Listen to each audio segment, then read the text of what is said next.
আমাদেরকে একটা বিষয় আমাদেরকে মাথায় রাখতে হবে, আমাদের একমাত্র পুঁজি কিন্তু আমাদের সততা।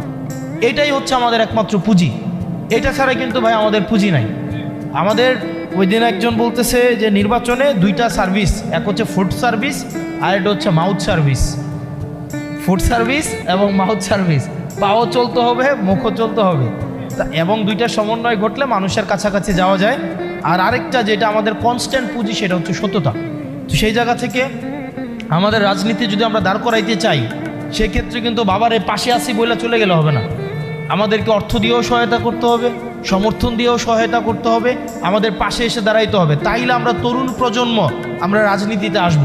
কিন্তু যদি ব্যাপারটা এমন হয় যে আমাদের নির্বাচন করতে হলে আমাদের ব্যবসায়ীদের কাছে যাইতে হচ্ছে, আমাদের আব্দুল আওয়াল মিন্টুদের মতো যারা আমাদেরকে বলে ব্লাডি সিটিজেন, যারা হাসিনার আমলে হচ্ছে গওহর রিজভী হচ্ছে যার ব্যয় 2001 সালে যার টাকা ছিল 5 কোটি টাকা, এখন আসে হয়েছে 595 কোটি টাকা, অর্থাৎ পুরো হাসিনার আমলে 101 গুণ সম্পদ বাড়ছে। যে সে যখন আমাদের মতো যারা খেটে খায়, যারা কামার কোমরের ছেলে, যারা হচ্ছে কলকারখানার, যারা হচ্ছে শ্রমিকের ছেলে, যারা হচ্ছে রেমিটেন্স যোদ্ধা, তাদেরকে যারা বলে ব্লাডি সিটিজেন, আমরা তাদের কাছে কিন্তু তখন যাইতে হবে।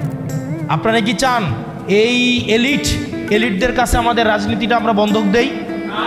আপনারা কি চান আমরা এলিটদের কাছে আমাদের রাজনীতি বন্ধক দেই?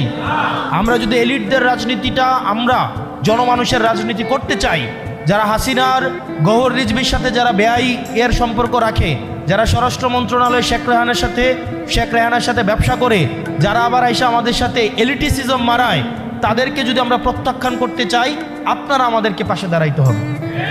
আপনারা পাশে দাঁড়াবেন তো? আমাদের পাশে দাঁড়াবেন তো? এবার আসেন, 12 তারিখ পর্যন্ত আল্লাহর দোহাই লাগে আত্মতুষ্টিতে ভোগা যাবে না। আপনি জিতে গেছেন, মানুষ শুধু আপনার কথাই কইতেছে, চারদিকে আপনার কথাই। আমি ব্যক্তিগতভাবে ধরেই নিতেছে আমার অবস্থান এখন সবার শেষে, এবং এটা ধরে নিয়ে আগাইতে হবে, এবং প্রত্যেক দিন এর আগের দিন থেকে বেশি কাজ করতে হবে। আজকে যদি 10 জন মানুষের কাছে যান, এরপরের দিন 12 জনের কাছে যান, তারপরের দিন 14 জনের কাছে যান। শুধুমাত্র তাদের কাছে যাইয়েন না যারা অলরেডি আপনার ভোটার বা আপনার সমচিন্তার মানুষ, যারা অলরেডি মোরাকাবা করে সিদ্ধান্ত নিয়েছে আপনারা ভোট দিবে না, তাদের কাছেও বেশি করে যান। আপনার কাজ হচ্ছে যে ভোট দিবে তার কাছে যতবার যাবেন, যে ভোট দিবে না তার কাছে আরও বেশি করে যাইতে হবে। আমাদের সবার কাছে আমাদের দাওয়াত পৌঁছাইতে হবে, হবে না? হবে কি না? সেজন্য আমাদের সবার কাছে আমাদের যাইতে হবে, এবং প্রত্যেক দিন প্রত্যেকজন অন্তত 10 জন করে মানুষের দায়িত্ব নেন। প্রত্যেক দিন প্রত্যেকজন অন্তত 10 জন করে মানুষের কাছে যান, প্রয়োজনে পায়ে ধরেন। চাঁদাবাজি করার থেকে, আমি প্রায় বলি, চাঁদাবাজি করার থেকে ভোট ভিক্ষা করা অধিক সম্মানের।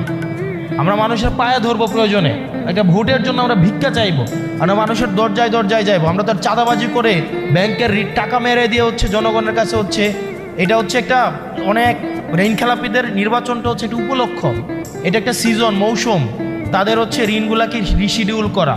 অর্থাৎ নির্বাচনের আগে ব্যাংক থেকে একটা স্টে নিয়ে হচ্ছে নির্বাচন করবে। যদি জিতে যায় তাহলে তো ঋণ দেওয়া দূরের কথা, এই এমপির তো বেঁচে ট্যাক্স ফ্রি গাড়ি নিবে, আবার নতুন করে ব্যবসা খুলবে, এরপরে হচ্ছে আবার করবে, ওই যে টেন্ডারবাজি করবে, ঠিকাদার থেকে পুঁজি নিবে। অর্থাৎ তাদের কাছে এই নির্বাচনটা হচ্ছে একটা মানি মেকিং মেশিন। তো এই মানি মেকিং মেশিন আমাদের হইতে দেওয়া যাবে না। তো সেজন্য আপনাদেরকে প্রত্যেক দিন অন্তত 10 জন করে মানুষের কাছে যাইতে হবে, এবং প্রতিনিয়ত নিজের অবস্থানকে সবার শেষেই ভাবতে হবে।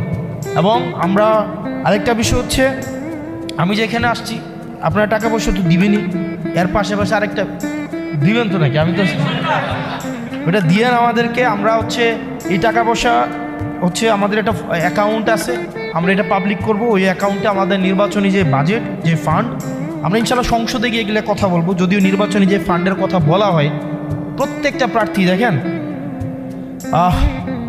আমরা যে ফান্ড বলছি, বলেন তো নিজের বিবেকের কাছে এটা প্রশ্নবিদ্ধ হই না আমরা? এই ফান্ডে কি নির্বাচন হয় বা হবে বলেন? বাংলাদেশের যতগুলা প্রার্থী নির্বাচনে দাঁড়াইছে প্রত্যেকেই মিথ্যা কথা বলতেছে। এখন প্রত্যেকেই যতগুলা সংসদে যাবে, ইনক্লুডিং আমি সহ হচ্ছে এখন মিথ্যা কথা বলতে হবে, বাধ্য হইতে হবে আমাকে। আমি চাই না মিথ্যা কথা বলতে, আইনের কারণে। 40 লাখ টাকা, 30 লাখ টাকা কোনো আদম সন্তান যারা সংসদে যাবে বুকে হাত দিয়ে বলতে পারবে শুধু এই টাকাটা খরচ করে সে সংসদে যাবে, কিন্তু আইনের কারণে কিন্তু তাকে মিথ্যা কথা বলতে হচ্ছে। তো আপনি মিথ্যা কথা বলে সংসদে যাইতেছেন, আবার হচ্ছে। তো যাই হোক, পরিস্থিতির শিকার আমরা, আইনের হাতে আমাদের হাত বাঁধা। সংসদে এই বিষয়গুলো নিয়ে আমরা কথা বলবো, যে এই বিষয়গুলো নিয়ে ইনশাআল্লাহ আল্লাহ যদি রিজিকে রাখে, আল্লাহ যদি তৌফিক দেয়, এই যে বর্জুয়াদের যে আইন বানানো এবং হচ্ছে আমাদের যেই মিথ্যা কথা বলতে বাধ্য করা, অসৎ হইতে বাধ্য করা, এই জায়গাগুলোতে হচ্ছে আমরা যেন জনগণের কাছে যেন আমরা স্পষ্ট হইতে পারি, জনগণের কাছে যেন আমরা সৎ হইতে পারি।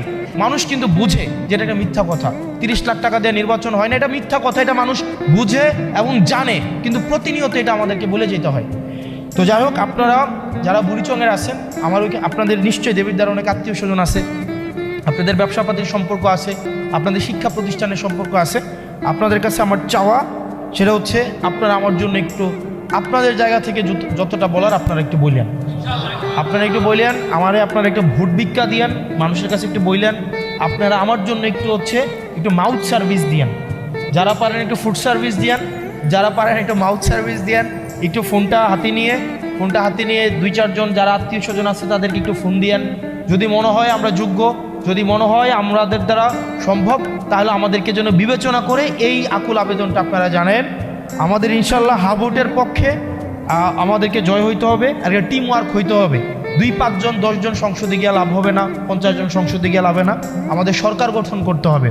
সেজন্য আমাদের বুড়িচং আসনে আপনারা মোবারক ভাইয়ের জন্য আপনাদের কাছে দোয়া চাই। মোবারক ভাইয়ের জন্য আপনারা পরিশ্রম করবেন, আমার জন্য আপনারা পরিশ্রম করেন, আপনাদের দোয়ায় আমাকে রাখেন। আল্লাহ যেন আমাদের সবাইকে কবুল করে এবং আল্লাহ যেন কল্যাণের জন্যই আমাদেরকে সংসদে নেয়। আমাদেরকে যেন ওই যে ট্যাক্স ফ্রি গাড়ি চালাবো, ট্যাক্স ফ্রি গাড়ি কিনবো, এই জন্য যেন আল্লাহ আমাদেরকে সংসদে না নেয়। এবং আমরা বলে দিচ্ছি, হাদি ভাই বলে গেছিল না, বাকি সংসদ সদস্যের ঘুম হারাম করে দিবে। আগামী সংসদে যারা যাবে তারা যদি মনে করে থাকে সংসদ হচ্ছে একটা ব্যাড অফ রোজেস, ওখানে গিয়ে আরামে কাটাবে এবং ওই সংসদ সদস্যের এই পদটাকে এটাকে ক্যাপিটালাইজ করে তারা ব্যবসা করবে, তারা হচ্ছে জনগণের সাথে প্রতারণা করবে, তারা নতুন নতুন ঠিকাদারি লাইসেন্স করবে, নতুন ঠিকাদারি লাইসেন্স করে তারা বিদেশে পাচার করবে, ওই সব সংসদ সদস্যদের ঘুম হারাম করে দেবেন ইনশাআল্লাহ। আপনারা ভালো থাকবেন, সুস্থ থাকবেন, আমার জন্য দোয়া করবেন। আল্লাহ যেন আমাদের এই জোট, ঐক্যবদ্ধ বাংলাদেশ যে 10 দলীয় জোট আছে, সেই জোটকে যেন আল্লাহ কবুল করে নেয়, আমরা যেন সরকার গঠন করতে পারি। আসসালামু আলাইকুম ওয়া রাহমাতুল্লাহি ওয়া বারাকাতুহু।